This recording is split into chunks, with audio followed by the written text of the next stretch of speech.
Hey guys, this is Preeti. Welcome back to my channel. दोस्तों, आज हम बात करने वाले हैं 2021 Hollywood horror movie the curse of Humpty Dumpty के बारे में।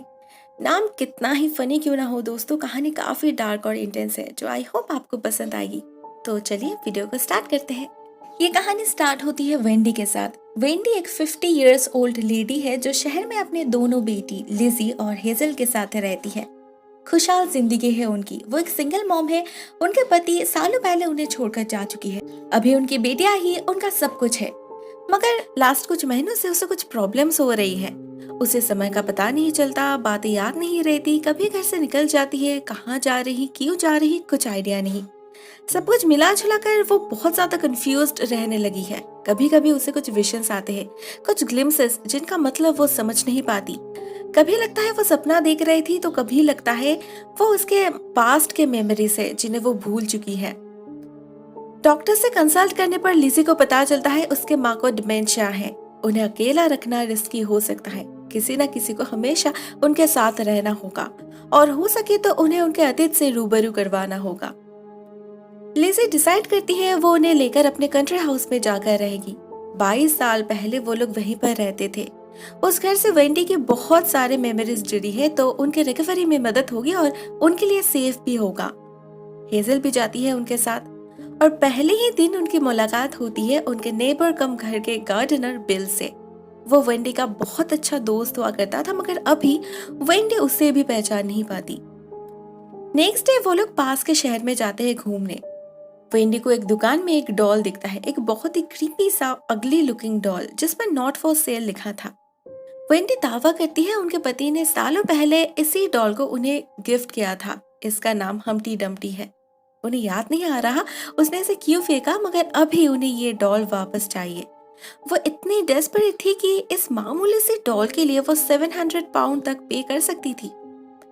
हेजल और लिजी किसी को भी वो डॉल पसंद नहीं आया था तो वो लोग कल आएंगे कहकर निकल जाते हैं। उन्हें समझ नहीं आता वेंडी को वो डॉल दुकान के बाहर से दिखा कैसे, वो तो बैक साइड में था। घर पहुंचकर उन्हें एक बहुत ही बड़ा सरप्राइज मिलता है। किसी ने उस डॉल को उनके घर के बाहर छोड़कर गया है। दोनों बेटियों को कुछ गड़बड़ लग रहा था मगर वेंडी खुश है इसीलिए किसी ने मना नहीं किया। वेंडी को इस डॉल के प्रति एक बहुत ही स्ट्रॉन्ग अट्रैक्शन फील हो रहा था। वो बहुत ही प्यार से इसे गोदी में उठाकर घर के अंदर ले जाती है। उस दिन शाम को तीनों मिलकर बहुत मस्ती करते हैं और वेंडी के हाथ लगने से वो डॉल गिर जाता है एक्सीडेंटली। हेजल तो मजाक करती है Humpty Dumpty had a great fall मगर कोई देख नहीं पाता वो डॉल पलक झपक रहा था जैसे गिरने से उसके अंदर जान आ गई हो। उस रात से ही उस घर में सभी को कुछ न कुछ अजीब फील होने लगता है। वेंडी इस डॉल को हमेशा अपने बेडरूम में रखती है मगर न जाने कैसे हर रात वो बाहर मिलता था। लिजी को बच्चे की रोने की आवाज सुनाई देने लगी और वेंडी को बहुत अजीबोगरीब विजन्स आने लगे। वो खुद को देखती है, उसके हाथ में खून लगा है और उसके पीछे खड़ा है ये क्रीपी सा डॉल। ये तो फिर भी सपना था मगर इन रियलिटी जो हो रहा था वो भी कम डरावना नहीं।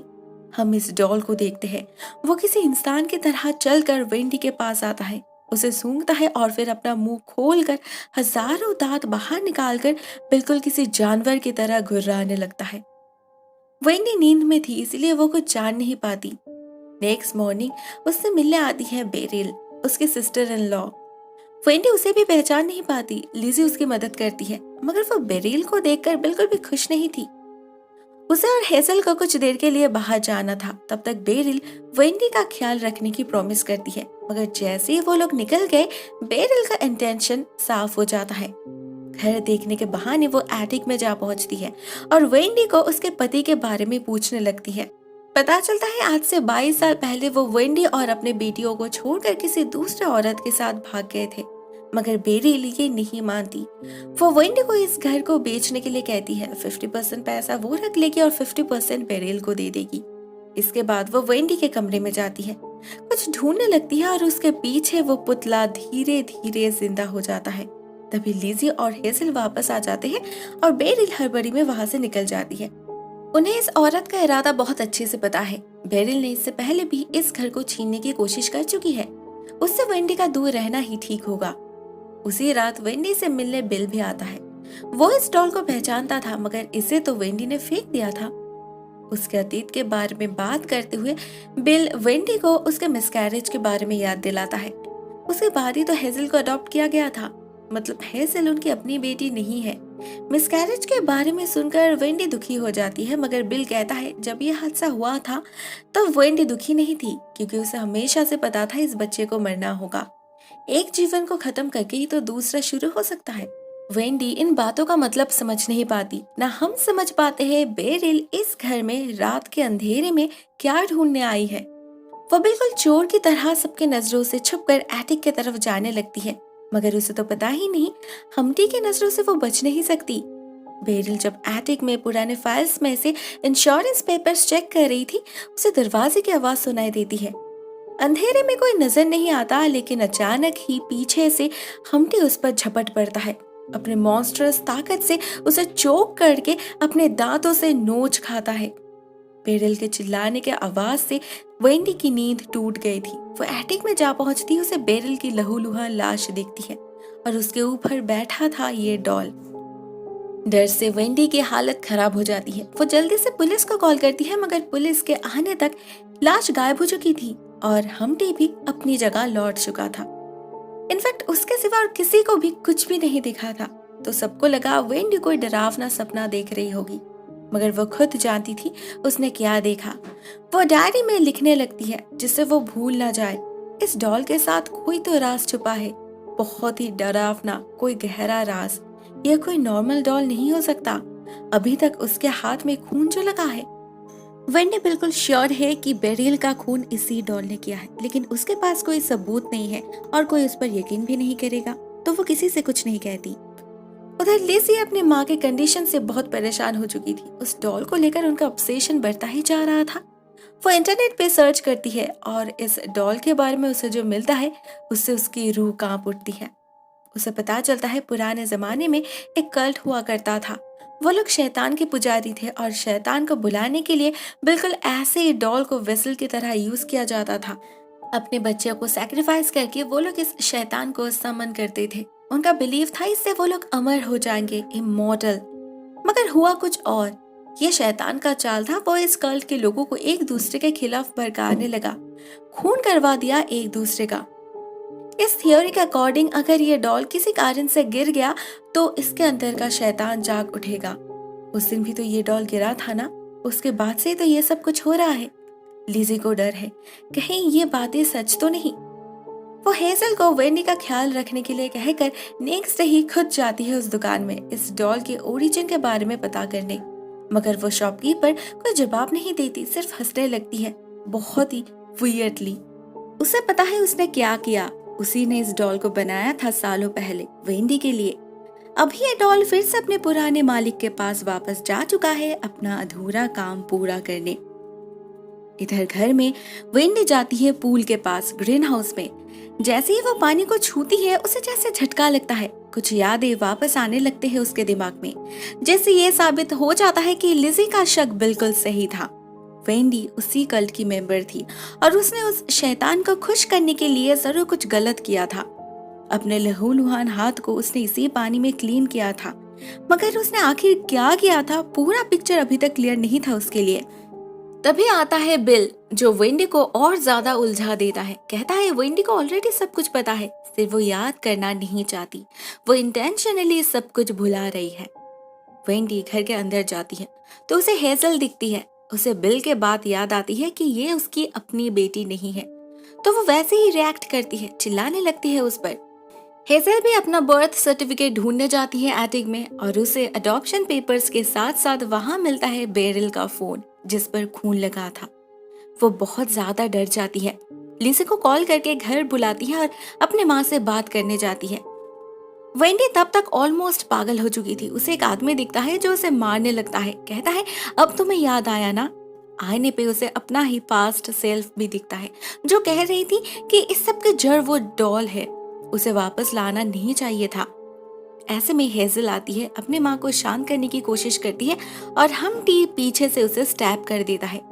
हम्टी का भयानक रूप देखकर हेजल भागने लगती है, जिस चक्कर में वो सीढ़ियों से नीचे गिर जाती है और ये हम्टी उसे मार डालता है। तभी बाहर बिल आया हुआ था। उसे हम्टी दिखता है खिड़की के पास। उसे पता है यह शैतान कितना खतरनाक हो सकता है, क्योंकि वो भी कभी इस कल्ट का मेंबर हुआ करता था। वेंडी की मदद की थी उसने और अपने आंखों से देखा था परिणाम को। वो भागता है ऊपर की तरफ, देखता है वेंडी खड़ी है चुपचाप, चेहरे पर कंफ्यूजन और कपड़ों पे खून लगा है उसका। कहाँ से आया उसे कोई क्लू नहीं। उसे किसी बेबी की रोने की आवाज सुनाई देती है, जिसे फॉलो करते हुए वो ग्रीन हाउस में जा पहुंचती है पूल के पास। वहां उसके पास्ट सेल्फ को वो आदमी फिर से मार रहा था और पास्ट वेंडी खुद को बचाने के लिए उस आदमी का खून कर देती है एक कुल्हाड़ी से। बिल आता है यहाँ, मतलब उसका पास्ट सेल्फ, और वो इस लाश को छुपाने में वेंडी की मदद करता है। यह हादसा वेंडी के जीवन में 22 साल पहले घटा था। यह आदमी उसका ही पति था जिसे उसने अपने हाथों से खून किया था और इसी घर में कहीं दफना दिया। वो बार बार इस मेमोरी को भुलाने की कोशिश करती रही, जिस वजह से एक पॉइंट पर उसके दिमाग ने काम करना ही बंद कर दिया। लेकिन अभी उसे सब कुछ याद आ चुका है। ये डॉल ही मेन कल्प्रिट है। इसका अंदर का शैतान को जगाने के लिए ही वेंडी ने अपने अनबॉर्न बेबी को मार डाला, सैक्रिफाइस किया। जरूर उसके पति को पता चल गया होगा। उसने गुस्से में वेंडी पर हाथ उठा दिया और इस डॉल ने वेंडी से उसका खून करवा दिया। जब उसे सच्चाई का एहसास हुआ तो वो इस डॉल को फेंक कर अपने बेटों के साथ शहर भाग गई, मगर इस मेमोरी से खुद को दूर नहीं कर पाई। बिल ये सब कुछ जानता था, तो वेंडी की हालत देखकर वो पुलिस को कॉल करने की कोशिश करता है, मगर उससे पहले ही ये डॉल उसे मार डालता है। तब तक लिज़ी वापस आ चुकी थी। वेंडी उसे बताती है उससे कितनी बड़ी जुर्म हो चुकी है। इवन वो उसे वो जगह भी दिखाने ले जाती है जहां उसने अपने पति के लाश को दफनाई थी, मगर जमीन खोदने पर लिज़ी को वहां हेजल की लाश दिखती है। वो बहुत ज्यादा डर जाती है, भागती है घर के अंदर। वहां भी चेयर पर बिल की लाश पड़ी थी।